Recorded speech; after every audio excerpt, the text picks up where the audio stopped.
Why did we develop the RARM therapy session? Well, the rapid anxiety reduction method was developed to increase the speed and the success for clients to reduce or eliminate their anxiety. We all know that there is a huge increase in anxiety affecting members of our community. Other therapies, including counselling and that I use, were a bit slow to work for my liking. And medications that people are usually prescribed keep them stuck in their anxiety. So I tried a variety of methods over the years with a combination of counselling, psychotherapy and hypnotherapy to find a faster and better way to have my clients clear their anxiety as quickly as I possibly could. So the RARM was invented. It's very innovative. We've trialled it, we've tested it, we've validated it, we've written about it. We have a journal article printed about the validity of the therapy. So what's involved in the RARM therapy training? The first thing we do as therapists, as most of us know and understand already, is to understand the client's issue correctly. Now, of course, we do this with using somatic questioning and so on, but curiosity is the biggest thing. One thing that therapists need to be always aware of is not to go in with our assumptions. A client will start to tell you something, oh yes, I know what they're going to say, I know what they must be feeling. We don't. You could have a client walk in and then a second and a third client in a row, all with an anxiety or fear of having a needle. Yet, each of those fears are based on different things for different reasons and at different levels.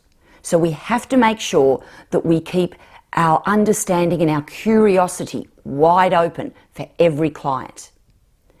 How the issue affects the client is also so important. What may not seem important to me or you or someone down the road may be devastating to this client, may be life-changing for them. So we have to enter their world. We need to empathise, we need to understand, and we do that through curiosity. We also need to understand any secondary gain that may be holding the client in their fear or their anxiety. Most of us should know about secondary gains. For instance, if someone comes in, I had a client not too long ago that came in with this absolute fear of driving. She couldn't drive. She couldn't enter a shopping centre. She couldn't get in a car and go and see her daughter, who lived a few hours up the road. She had such fear. During the conversation and the curiosity, I discovered that because of this anxiety, her children, who were now married, living their own lives, were becoming far more attentive to her. They would ring in, they would come down to visit her, they would do a lot of things for her that they normally wouldn't have time to do.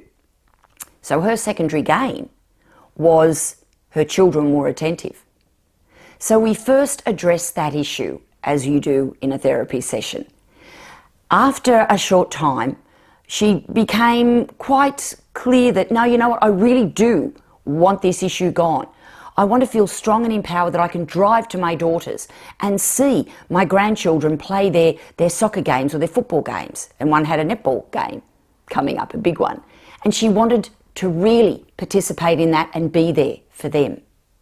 So we did the RARM. Again, 3 or 4 days later, I rang her. She was up about 4 hours up the road at Port Macquarie, if anyone knows where that is, in northern New South Wales, at her daughter's home, watching her granddaughter play a major netball tournament. She was so pleased and empowered. I asked her how the drive went. She said absolutely not a problem. If anything, she was so excited and had to be careful she didn't speed because she wanted to get there with so much excitement and vigour.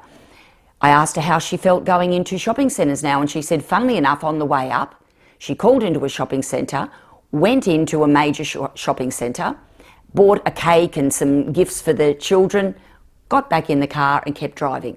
It's the first time she'd actually walked into a shopping centre in nearly 3 years.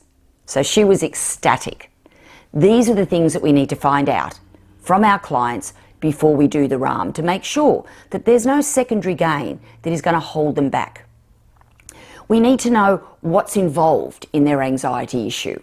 We also need to listen and understand the way that our client needs us to, so we can help them the best way we can and the fastest way we can.